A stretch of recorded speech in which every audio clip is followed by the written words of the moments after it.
Howdy folks.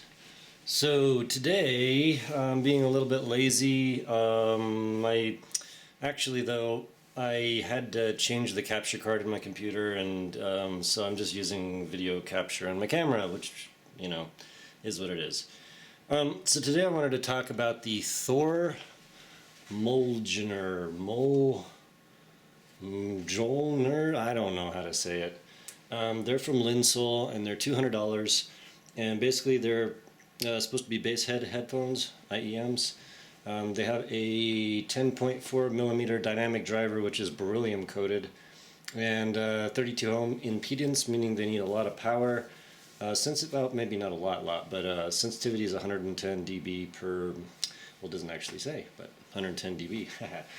So wanted to go over these. I've had these for about a month or so, and I just kept putting off reviewing them and putting off reviewing them, and I'll just go over a couple things.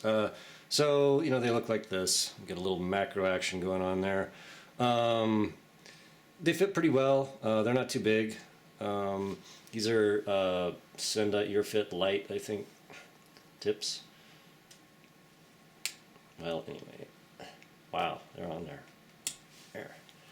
So, they got that size of the nozzle. I don't know, I haven't heard anyone have problems fitting these guys.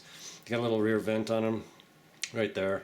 They're made of like acrylic or resin, whatever that stuff is. And then they have like a like mother of pearl. No, it's abalone, an abalone back shell. And so these are handmade by Linsol, or at least I think they are. And the deal with that is basically that they had quite a few orders of these, and it took forever them to make all of the orders. And actually, some folks are still waiting, and it's really not that cool. But a friend of mine sent me these to review, and I actually ordered a pair and canceled the order after about a month and a half. I was just like, whatever. So I'll begin the review by saying, should you buy these? And the answer is only unless you're some kind of a Basshead over everything else type of audio person. Just real quick, the cable is actually pretty nice.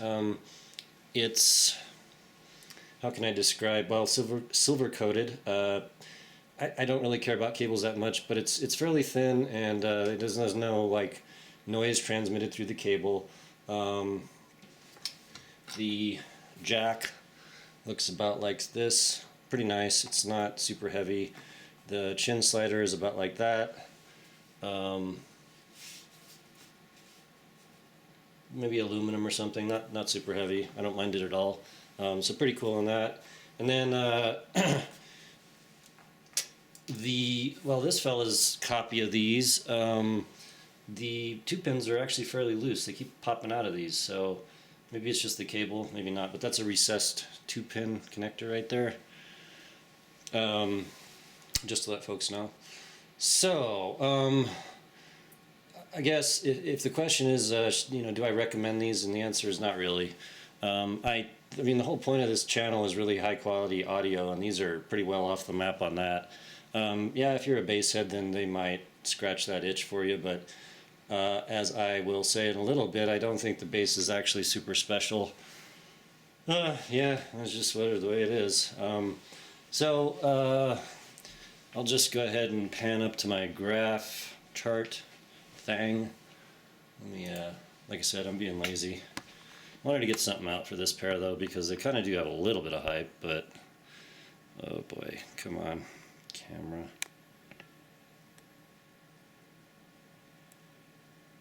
There we go.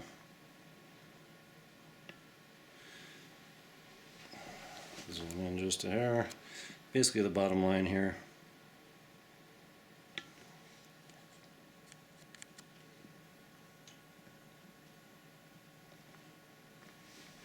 Cool. Get my little lamp out of the way. Alright, so last pair I reviewed. So I'll just start with the first metric, any special magic factor, and so out of a 10 I rated them a 6, which is to say, like on my scale, a 5 is average, middling. I might not listen to a 5. So they're like slightly above that. If someone told me these cost like $50, $60, I'd be like, yeah, cool. But 200, not so much. So we get a 6 out of 10 on the exceptional factor, which is to say that I probably wouldn't really listen to them much. Maybe a little bit when the itch is itching me. But even for Basshead stuff, so I tried a couple tracks. Well, let me just continue on. Colored or accurate sound, they're definitely colored, real bassy, dipped out mids, nice big V shape, high. The high mids, like low treble, where snare drum transients is actually pushed pretty heavy on these. So it's like you get a really hard crack with snare drums. And that leads actually to some other things. Anyway, wideness of sound, they're actually pretty decent. Maybe that's why some folks, I don't know, recommended these. They do have a pretty wide, spacious sound. It seems to be outside the ears. It's like a 7 out of 10. So not too bad. By the way, for accuracy, like a 6 out of 10. It's like, nah, not so good. And then so the 3D factor, not that good. It's just kind of, you get a flat sort of, at least for my ears, a sort of a flat presentation. It's got a little bit of 3D to it. Maybe I'll give that a 7. It's a little better than that. I think when you do a V shape, you tend to get a little more 3D thing going on. But, well, anyway, you get the point. 7 out of 10 for 3D. It's actually not so bad. It's one of the better things it does, I guess. For imaging, we're going to give it a 6. The picking out instruments in 3D space is just kind of a blur, shall we say. You can get the general direction of things, but not really great imaging. For volume scaling, usually a Basshead headphone IEM that I might recommend for that, you could turn up super loud and blow your eardrums out. And these you can't, because the high mids, low treble, right where, like I said, snare transients hit, is pushed pretty far forward, and that just really starts hurting immediately. You get a nice, good amount of bass thump at that point, but you can't go any further than that. It starts hurting. So, I'm not EQing these because what the hell for, but so if you were to, say, EQ the bass up more, then maybe that would be less of an issue, I guess. But nah, volume scaling 7. You can get them pretty loud, I guess, but overall not. For Basshead, that's my point. I don't consider them to be loud enough, scale loud enough and be enjoyable. Yeah. So for bass, we're going to give them, I was actually battling around like 6 or 7 just because, so the sub bass is pretty good. There's a lot of it and good amount of slam. It's supposed to be a beryllium coated 10.4 millimeter driver. It sounds like it is. But the problem is there's so much mid bass, it's the high bass, shall we call it?